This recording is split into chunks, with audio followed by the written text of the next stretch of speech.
if there's any secret sauce to business development, it's investigating the vertical or the area you're going into very deeply. I consider myself a commercial person. I took a product guy and an engineer, and three of us went and dove into the travel space. We discovered that there was a company that literally every travel provider, airlines, trains, hotels, you name it, process payments for. You know how Amex starts with 3, Visa's 4, MasterCard's 5, Discover's 6?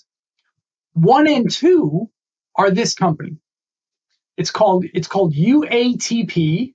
It stands for Universal Air Travel Plan. They invented the 16-digit BIN range that we all use on credit cards now. And I think this is where the business development creativity comes from. I knocked on their door and I said, hey, I want to give you access to consumer payments, and you're going to give me access to travel. All of a sudden, we were open to all travel. I mean, you name it. It was real. And you could go to any airline and say, yeah, we're a UATP partner. All you have to do is send the call from the web page to UATP, and they'll issue a BIN range, and it's easy. Changed the whole game. It was like, oh my gosh. Today I'm delighted to have on our show Roy Vela, who started his career in business development in early days of PayPal, where he was leading business development and launched multiple great partnerships which helped PayPal to scale.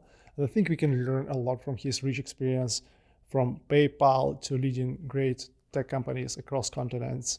Today, Roy is advising multiple startups and corporates on business development and growth. I learned a lot of very tangible, specific things, how to go about partnership and business development from this conversation. So hope you'll enjoy it. So Roy, delighted to have you. You have great experience in partnerships, and you started literally in business development in some sort of legendary time, right? With early days of PayPal, which was in itself like a incubator of a lot of talent and different great business models. And then currently you're advising a lot of great companies like startups and so on. So I would love to dig deeper with you. What was the secret of business development in PayPal, and how what did you learn there, and how you are translating this knowledge and experience into new companies? So let's go back to PayPal. How did you start in business development in PayPal in early days? Well, I guess it might help just really quickly to distinguish between sort of business development and sales. What is that distinction, right? So in my worldview, business development, it is the creative problem solving and the commercial problem solving in the early days of a business usually, right? Not that you can't have it later on, but in business development, it's sometimes unclear who's paying who for what's the value exchange. You're going to do this, I'm going to do that. Like the relationship between the parties is much less articulated, and hence there's a lot of unknowns. Whereas in sales, for me, you pretty much know, here's what we're selling. It's very well defined. There's not a lot of bespoke, unique structures necessarily. And you're out there driving the business, right? And sometimes the metaphor I use is, sales is running on a highway, and sometimes it's a one-lane highway, sometimes it's a multi-lane highway, sometimes you're turning a path into a highway. Business development is when it's a jungle, and you're just kind of figuring out where the path should go, right? What's the best way forward for both parties involved, right? And so when I joined PayPal, I joined a small team. There were 3 of us. We started off, we were called the off eBay group. So basically everyone else at PayPal was doing payments on eBay. And our job, we were the not us team. Our job was to get PayPal to be accepted anywhere other than eBay. And so we quickly, named ourselves merchant services. We're we're more of, merchant services, that merchants who are not PayPal effectively. And, my remit then was find people who are willing to accept PayPal and that have us process payments for them. Over my time at PayPal, I ended up being merchant services writ large initially, and then travel, and then mobile. And they were all new verticals at the time. And part of it is that openness to creative problem solving, I would say, in terms of business development. Let me dig deeper into that.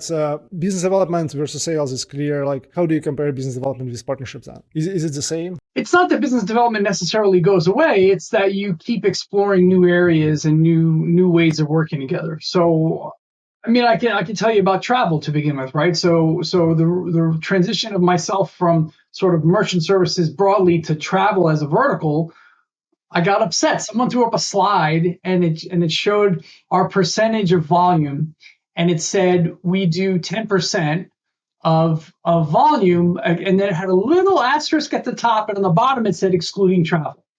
And I raised my hand. I'm like, travel's like half of online volume at the time. This is in 2003, 4. And they're like, yeah, we can't really do travel. Travel, they're using AS400s and COBOL, and they're old school, and we're using web services APIs, and, we can't do it. And I was like, come on, there's got to be a way for us to do it. And I had just done a pretty massive deal on the traditional merchant services side, and my boss was like, if you think you can figure it out, figure it out.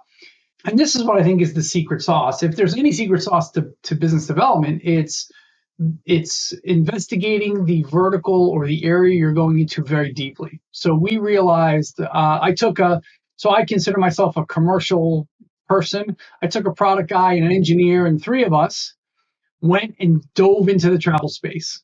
And we discovered that there was a company that literally every travel provider, airlines, trains, hotels, you name it, process payments for. In fact, it was the travel vertical's payment type. And it's very interesting. So you know how Amex starts with 3, Visa's 4, MasterCard's 5, Discover's 6? 1 and 2 are this company. It's called UATP. It stands for Universal Air Travel Plan. And they invented the 16-digit BIN range that we all use on credit cards now. The reason Amex is 3 is that when Amex launched, they took the next number. The first 2 numbers were owned by UATP. The reason you've never heard of them, and no one ever has, is that the model is slightly different. So Visa and MasterCard's model, the banks were members of Visa and MasterCard. They were issuers and acquirers. In UATP, the airlines are issuers and acquirers. So British Airways is an issuer of a UATP card, right? And they're not consumer, they're corporate. So that phrase that everyone knows, put it on the company card, that comes from UATP. British Airways would issue your company 1 BIN range for the company to process all of the corporate travel on, right? And I was like, okay, this is interesting. I discovered that UATP not only was unknown, but it was really small. There were like 30 employees in Washington, D.C. They were run as an association. They were owned by their member airlines, the same way Visa and MasterCard were in the early days. And I think this is where the business development creativity comes from. I knocked on their door and I said, hey, I want to give you access to consumer payments, and you're going to give me access to travel. And initially they were like, nah, we don't need that. We're fine. Everything's fine. I'm like, no. Consumer payments is huge. Like, this would be good. And, without getting into the weeds, effectively what happened is PayPal became a ghost issuer of UATP. So you'd go to United Airlines site and you'd say, I want to pay with PayPal. And the first thing that happens is UATP issues a BIN range to United. United, the first payments integration United did on the web was to UATP. That's their payment type, So all of a sudden we were open to all travel. I mean, you name it. It was real. And you could go to any airline and say, yeah, we're a UATP partner. All you have to do is send the call from the web page to UATP, and they'll issue a BIN range, and it's easy. Changed the whole game. It was like, oh my gosh. It's like a growth essentially function before there was any growth function, right? Well, it was interesting because that deal changed UATP's business model. So you go to UATP now on their website, they have a whole business which is about alternative payment type access to travel. PayPal was the first one, but now they just, any type of payment that's not Visa or MasterCard, UATP offers an integration point into the travel networks because of the deal we struck. And it was that kind of stuff. I mean, the other thing I would say is PayPal was very Wild West back then. I mean, myself and my team, we were doing deals. I mean, I was junior enough that I wasn't signing the deal. I had a VP who would sign the deal. And I had more than one deal. The VP's like, okay, tell me what this deal's about again. Okay. And then he'd sign the contract. The freedom to explore, I guess, is my point. Actually fascinating. I mean, PayPal pioneered a lot of things, and it's like literally still one of the legends. Going back into maybe like deals or things that went well. You just mentioned one. Maybe you would mention another example, or maybe you would mention an example which you thought would be great, but it kind of didn't go well. I think because it's interesting for people who work in business development and partnership to see like different side of the coins, right? The deals that don't go well are where the expectations are misaligned. You want to be very, very clear who's bringing what, right? So like UATP, I was bringing consumers, they were bringing travel integration, if I had to sum it up, right? The deals that don't go well is where one party or the other just misunderstands what the value transaction is, right? I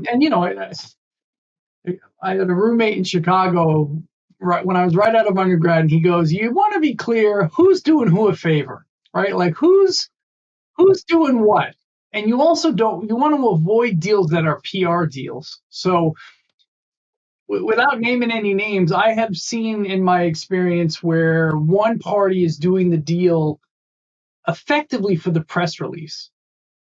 Like it doesn't actually it doesn't matter to them what happens after the press release goes out.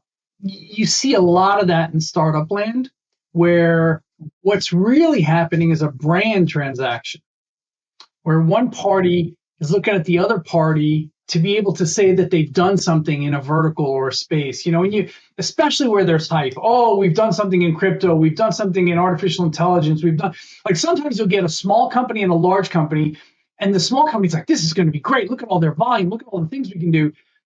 And the large company was just doing it so they could say, oh, no, we're doing things in crypto. Look at this deal we signed, blah, blah, blah.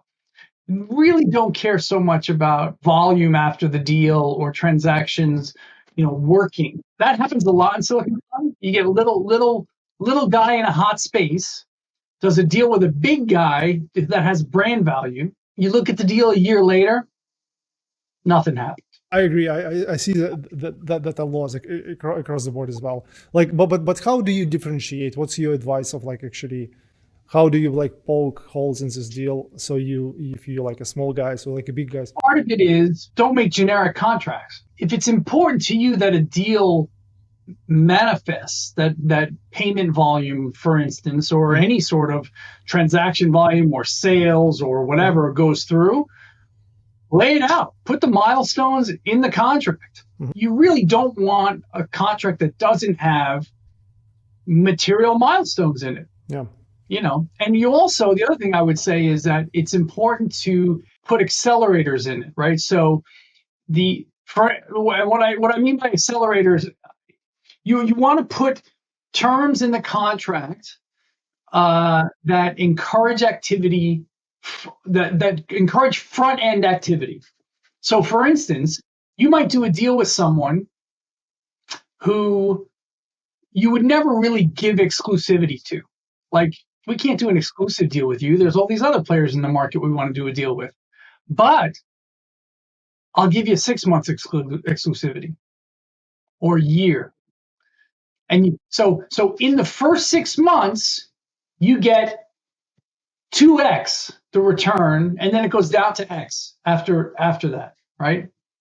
So maybe you're more generous in the beginning, or you're exclusive in the beginning, or you dedicate more resources. Like, you want to do what you can in large biz dev deals to front end the experience. Because the other thing about it is it'll continue. right? So if a company opens the spigot and really starts engaging in the deal and doing what you want in the first year, that'll keep going. Even though the deal incentives have changed at the year, they'll momentum. The hardest thing to kill in any corporation is momentum of an activity, right? I've seen that with my own eyes, actually, on examples. Like, if it kind of generates revenue, like, few people have different feeling about that, but it still keep going if it kind of generates like value. What's the hardest thing to do? Change behavior, right? At the moment, the people at the company you're dealing with do something. They're busy. Now you got this new contract and you want to change their behavior. You want them to focus time and effort on this new thing. That's a pain in the ass. There are very few people who want to change behavior. So you need to make the contract such that the behavior change happens at signing. Like they feel like the contract signing was like a stopwatch and the clock is ticking. And they're going to make tons more money now. So they have to accelerate all of their integration. You want the technical work done. You want there's so many contracts I see where there weren't key terms on technical integration, right? So they gave exclusivity for a period of time, but the technical integration ate up all that time, right? Like it didn't start. So that's the key thing is, I look at Biz Dev a lot like behavioral sciences, right? Like behavioral economics is what are the incentives driving people and understanding what makes them look good. And so you want to do everything you can to make your partner look good and to change behavior in the near term. The sooner you can change behavior at the company, the better. Just trying to kind of maybe not defend, like kind of questions the concept of these PR deals, right? Like, I guess like a lot of people and like startups and also big companies, they consider like PR as a like first step and kind of soft, like launch or whatever. Do you recommend just, forget about brand value and just focus on like hard, like, commercial like component, right? Depends what you're in it for, right? Brand, you can't discount brand value. Brands matter. Like, so the trust commutes. So what I mean by that is that the essential challenge of all biz dev in sales is trust, right? Every salesperson on the planet wishes they had one more thing they could sell to an existing customer. Why? Because building the trust bridge to the customer was the hardest part. Now the bridge is built, they want to send as much over the bridge as they can, right? And so and why do people do the brand thing? Because trust commutes. You're selling through. Look at Amazon. Amazon, there's a bunch of you buy from people on Amazon. You don't even realize you're buying from because you trust Amazon. But you're actually not buying from Amazon. You're buying from a third party who is using the commutable trust of Amazon. I trust Amazon. I trust Prime. If they're selling on Amazon, I trust that I'm going to be okay, right? And I think that you can't diminish the brand value, but you also need to know what you're trying to get out of it, right?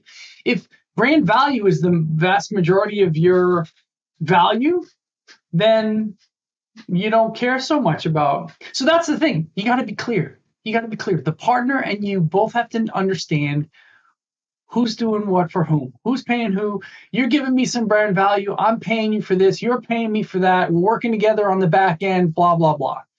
And sometimes you stagger when things happen. You say, I want to sign. One party will say, I want to sign the deal and do a press release immediately. The other party says, no. Press release doesn't go out until the integration is done. What does that what mean? Why is that? Because the integration will get done because they really want the press release, right? Right? So you got to really pay attention to the dynamics. Very insightful. And I really loved your point about like scaling trust as a kind of mindset of approaching partnership. And then you essentially, as soon as you build the bridge, you can put more freight into it.